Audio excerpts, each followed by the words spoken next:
저희가 계속해서 예레미야를 보고 있는데요. 선지자들의 메시지는 주로 좀 강합니다. 그죠? 확실히 이렇게 전하고자 하는 메시지가 있고 집요하게 이렇게 전하는 그런 모습을 볼 수 있습니다. 우리 주변에도 뭐 선지자 같은 지체들이 좀 있어요. 뭔가 던지는 메시지가 강한 사람들이 있죠. 저도 좀 강한 류에 속한다고 얘기를 하더라고요. 전 잘 모르겠는데 한강함 하는 것 같아요. 아무도 몰랐죠, 여러분. 제가 전하는 메시지가 메시지가 되게 이렇게 강하거나 그런 건 아닌데 이렇게 생긴 게 세서 그러나 아무튼 센 느낌입니다. 저의 생각과 제가 생각했을 때 저의 생각이랑 뜻을 좀 주저하지 않고 이렇게 전달을 하는 편이어서 좀 그렇게 보는 것 같아요. 아무튼 선지자들 대부분의 특징은 하나님께 말씀을 정확하게 받고 하나님의 뜻을 또 정확하게 전달을 합니다. 그래서 때로는 이들의 삶이 좀 고달파 보이기도 한 것이 사실입니다. 이 선지자들이 왜 이리도 강한 메시지를 전달을 해야 했을까라는 생각을 잠시 해보게 되었는데요. 그들이 이렇게 살아계신 하나님의 확실한 말씀을 갖고 있었기 때문이 아닐까라고 생각을 해봤습니다. 안전할 수가 없는 거예요. 왜냐하면 하나님께서 분명하게 말씀을 전해주셨기 때문에. 그렇기 때문에 사람들이 듣거나 말거나 전하는 역할을 해야 하는 것입니다. 하나님의 뜻을 선지자에게 이렇게 정확하게 하나님께서 전달을 해주시기 때문입니다. 오늘 본문에서 하나님은 안 그래도 이렇게 눈물의 선지자잖아요. 예레미야가. 안 그래도 눈물 많은 이 예레미야 선지자에게 알 수 없는 행동을 요청을 하십니다. 그 행동을 세 가지로 나눠볼 수가 있어요. 본문에 보시면 먼저 하나님은 예레미야에게 뱃띠를 사서 허리에 붙이고 물에 적시지 말라라고 말씀하십니다. 이것은 뱃띠를 몸에 가까이 하고 있으라, 밀착시키라는 그런 말이고요. 그리고 두 번째가 그 띠를 가지고 바위 틈에 감추라. 허리 밀착시켰다가 뭔가 분리하는 그런 느낌이죠. 그리고 세 번째는 여러 날 후에 바위 틈에 이 감추었던 띠를 다시 가져오라 라고 세 가지로 나눠서 명령을 하십니다. 확인을 해보라는 거죠. 그 뱃띠를. 그래서 그 띠를 확인을 하였더니 7절에 보면은 썩어서 쓸 수가 없게 되었다라고 하는 것이 하나님의 명령이었습니다. 하나님의 명령이 이렇습니다.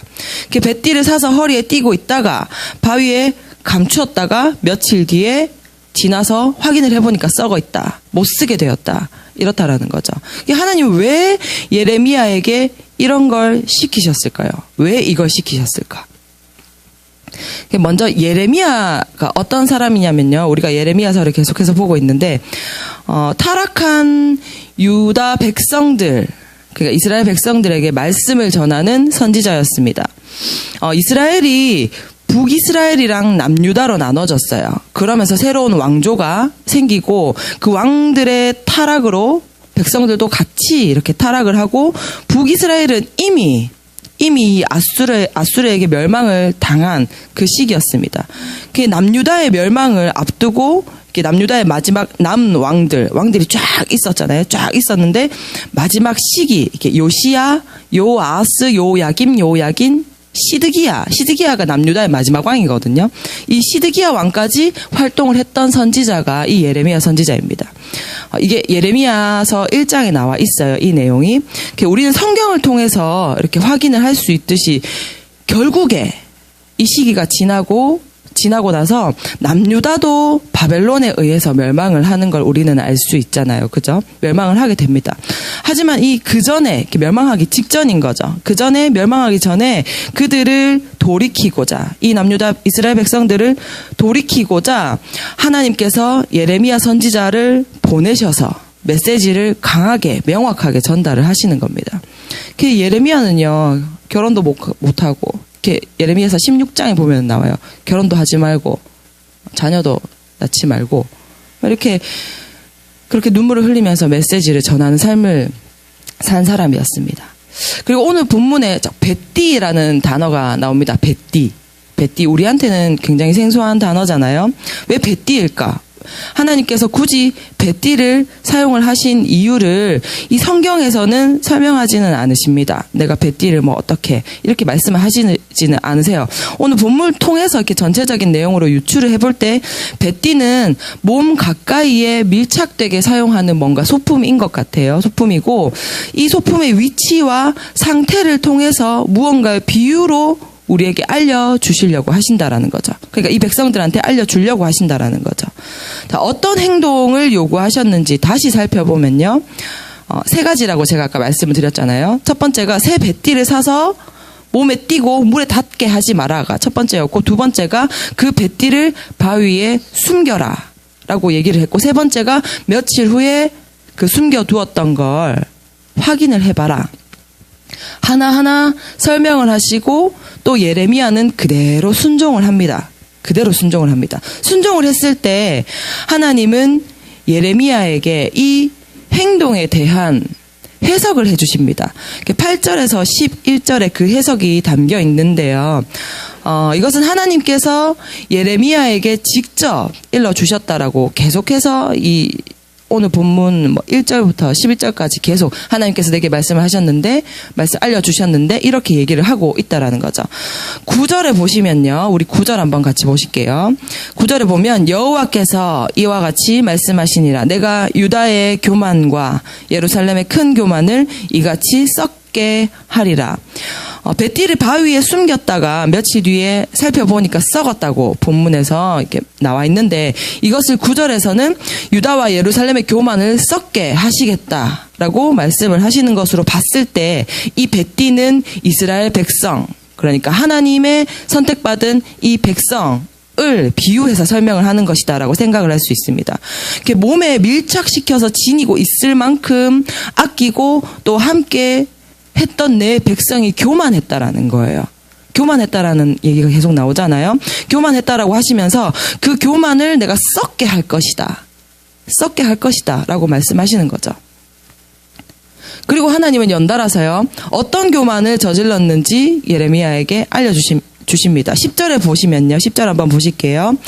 이 악한 백성이 내 말 듣기를 거절하고 그 마음에 완악한 대로 행하며 다른 신들을 따라 그를 섬기며 그에게 절하니 그들이 이 띠가 쓸 수 없음 같이 되리라. 뭐라고 요약을 할 수 있죠? 세 가지로 요약을 할 수 있는데, 첫 번째가 내 말 안 듣고, 두 번째가 마음이 완악한 대로 행동하고, 자기 마음대로 행동을 했고, 세 번째가 다른 신을 섬기고, 내 말 안 듣고 완악한 대로 행동하고 다른 신을 섬기고.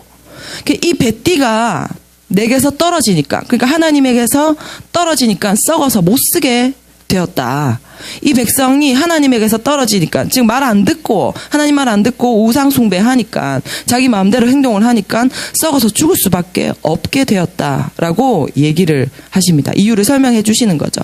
이것이 교만이고 교만에 대한 결과가 썩는 것이다 라고 얘기를 해주시는 겁니다. 그러면서 11절에 하나님의 마음에 대해서 하나님께서 이렇게 예레미야에게 알려주시는 게 나옵니다. 11절 다 같이 한번 보실게요. 제가 읽어드릴게요. 여호와의 말씀이니라. 띠가 사람의 허리에 속함 같이 내가 이스라엘 온 집과 유다 온 집으로 내게 속하게 하여 그들로 내 백성이 되게 하며 내 이름과 명예와 영광이 되게 하려 하였으나 그들이 듣지 아니하였느니라. 내 백성을, 이 이스라엘 백성을 내 영광 삼기 위해서 내게 속하게 만들어 놨는데 이 백성은 내 말을 듣지도 않는다라는 것입니다. 그렇기 때문에 썩게 될 것이다. 여러분, 썩으면 어떻게 되는 거죠? 썩으면 버려지는 겁니다. 쓸모가 없으니까요. 어제 배 목사님께서 멍멍이 얘기하셨어요. 멍멍이, 그죠?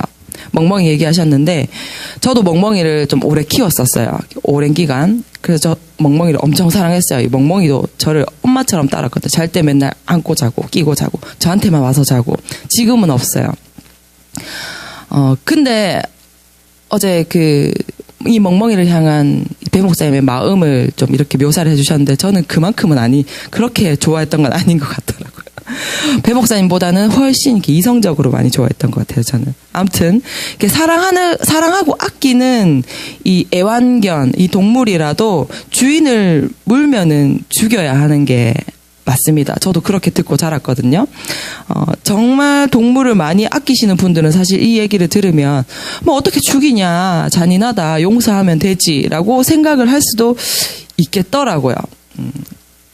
하지만 제 안에도 멍멍이를 키우면서도 이런 질서가 좀 있었어요. 동물은 동물이다. 인간이 될 수 없다. 확실하게 구분되어야 되고, 요즘은 왜 멍멍이를 되게 사람처럼 키우는 시대잖아요.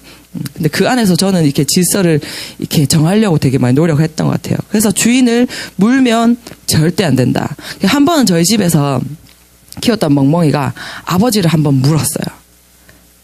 물었어요. 아버지가 약간 약을 올렸어요. 이렇게 데리고 놀다가. 그래서 얘가 발악한다고 확 아빠를 물은 것 같아요. 그래서 정말 죽도록 맞았던 적이 있어요, 아빠한테. 진짜 그러고 나니까 안 물더라고요. 절대로 안 물더라고요. 버릇을 고친다고 그랬었는데 마음이 되게 아팠어요. 그러면서 또 희한하게 참 하나님의 마음도 알고 그랬는데, 아무튼 네, 동물과 인간은 절대로 동등시 될 수가 없습니다. 하나님께서 그렇게 만들지 않으셨어요. 하나님은 인간과 동등한 존재가 되실 수가 없는 존재예요. 하지만 하나님은 인간의 눈높이로 늘 낮춰주시고 한없는 사랑을 주셨죠. 하나님은 인간에게 사랑을 주시는 한편 요구하시는 것이 한 가지가 있었는데, 내 옆에 꼭 붙어 있어라. 이게 요구하시는 거였어요. 나한테 돈 벌어와, 뭐 춤춰줘, 이것보다도 내 옆에 꼭 붙어 있어라. 나를 사랑해 달라. 이것이 하나님의 요구였습니다. 내 옆에서, 하나님 곁에서 이렇게 떨어지니까 내 말을 듣지 않고 완악해지고 나 말고 다른 신에게 자꾸 붙는다라는 것입니다. 이 인간들이. 여러분, 나뭇가지가요, 이 본 나무에 붙어 있어야지 생명력을 가지고 있게 되는 거잖아요. 그죠? 나뭇가지가 나무에서 떨어지면은 어떻게 됩니까? 난 이제 지겨워, 떨어질래 하면서 떨어지면 어떻게 되는 것입니까? 생명력을 잃고 장작으로 쓰이거나 썩어서 없어지게 되는 거죠. 여러분, 하나님이 왜 지금의 우리에게 이 말씀을 던지시는 걸까요? 우리가 이스라엘 백성들을 우리에게 굉장히 이렇게 투영을 해서 많이 보게 되는데, 오늘 살고 있는 우리에게 왜 이 말씀을 던지시는 걸까요? 썩지 말라는 거죠. 교만하지 말라는 겁니다. 하나님이 없이 괜찮다라는 교만, 하나님 말고 다른 것으로 만족할 수 있다는 교만, 하나님 말씀 필요 없다는 교만. 오늘 우리 크리스찬들은, 그러니까 우리 믿는 사람들, 안 믿는 사람들은 말고요, 믿는 사람들은 서로 누가 무슨 말을 했니, 누구랑 누가 어떤 관계니, 술을 했니, 담배를 했니, 그런 것들을 운운하면서 서로를 감시하고 정죄하는 모습이 참 많은 것 같습니다. 하지만 하나님은요, 너네 왜 술 먹냐? 왜 담배 먹냐? 먹는 게 아니지. 담배 피냐? 문신하냐? 이런 걸로 책망을 하시지 않아요. 성경을 보시면요, 하나님이 늘 섭섭해 하시는 게 있어요. 이 인간들에게 섭섭해 하시는 게 있는데, 그게 뭐냐면 한눈 팔지를 말라는 거예요. 내 말 좀 들어라. 무슨 말을 들으라는 거죠? 하나님을 사랑하는 것, 하나님을 마음으로 사랑하는 것, 진심으로 사랑하는 것, 그걸 요구하고 계신다라는 거예요. 여러분, 하나님을 진짜로 사랑하게 되면 어떻게 됩니까? 시키지 않아도 이 술, 담배 끊게 됩니다. 성경에 나와 있지 않아도 저절로 끊게 되는 것입니다. 이웃이 사랑스럽습니다. 그리고 말씀을 보게 됩니다. 그리고 복음도 전하게 되는 것입니다. 이 죄, 하나님 말씀을 거역하고 불순종하는 이 죄로부터, 죄된 것으로부터 자연스럽게 멀어지게 되는 거죠. 하나님을 사랑한다면. 그런데 많은 이제 교회 안에 크리스찬들은 자신의 기준이랑 잣대를 갖고 신앙을 운운하고 단정 짓습니다. 아니라고 하면서, 나는 아니야 라고 하면서 그러고 있는 거죠. 여러분, 제가 그렇습니다. 제가 신학을 했고 뭐 조금 손톱만큼 뭐 이제 지식 들어갔다고, 신학적인 지식 들어갔다고 판단을 하는 거죠. 제 안에 그런 모습들이 많더라고요. 근데 이게 아니죠. 이 땅에서의 삶이 그렇게 길지가 않은데 이 땅에서 이런 거 저런 거 따지다가 하나님을 바라보지 못하고 하나님의 마음이 없는 섬김, 하나님의 뜻이 아닌 내 기준과 내 감정과 내 뜻대로의 섬김에 임하면서 신앙 행위 자체가, 이 섬김 자체가 우상이 되어서 하나님의 몸에서 떨어진 썩은 뱃띠가 되는 것입니다. 나는 하나님의 백성이야. 난 하나님을 믿으니까 당연히 구원받았어. 난 당연히 천국 갈 거야. 당연하지. 난 하나님을 믿고 있어. 라고 하면서 마음과 행동은 하나님의 말씀을 무시하고 하나님을 온전히 사랑하지 못하고 있지 않은지 한번 살펴볼 필요가 있을 것 같습니다. 아까 계속 말씀을 드렸듯이 썩은 뱃띠는 사용을 못합니다. 쓸모가 없기 때문에 버려야 합니다. 뱃띠는 주인이 쓰고자 하는 그 목적에 맞게 그 자리에 붙어 있어야지 뱃띠입니다. 쓸모 있는 뱃띠는 썩지 않은 뱃띠입니다. 혹 우리 안에요 여러분, 썩어 빠진 이런 뱃띠와 같은 죄의 모양이 있지 않습니까? 나는 하나님을 잘 믿고 있다고 하면서 훈련 실컷 받고 세미나 실컷 참석하고 탑 리더십에 있고 성경 많이 본다고 하면서 나 기도 많이 한다고 하면서 내 안에 썩은 모습을 그대로 갖고 있지는 않습니까? 우리 시간 같이 기도했으면 좋겠습니다. 우리 말씀을 두고 먼저 기도하실 때 하나님, 우리가 썩은 뱃띠가 아니게 하여 주시옵소서. 내 안의 죄들을 하나님 앞에서 철저하게 회개하고 끊어내게 하여 주시옵소서. 내 모습을 바로 보게 하여 주시옵소서. 죄된 내 모습을 인정하게 하여 주시옵소서라고 우리 시간 합심하여서 기도하며 나아가실 때 주여 한번 간절히 부르시고 기도합시다. 함께 기도합시다.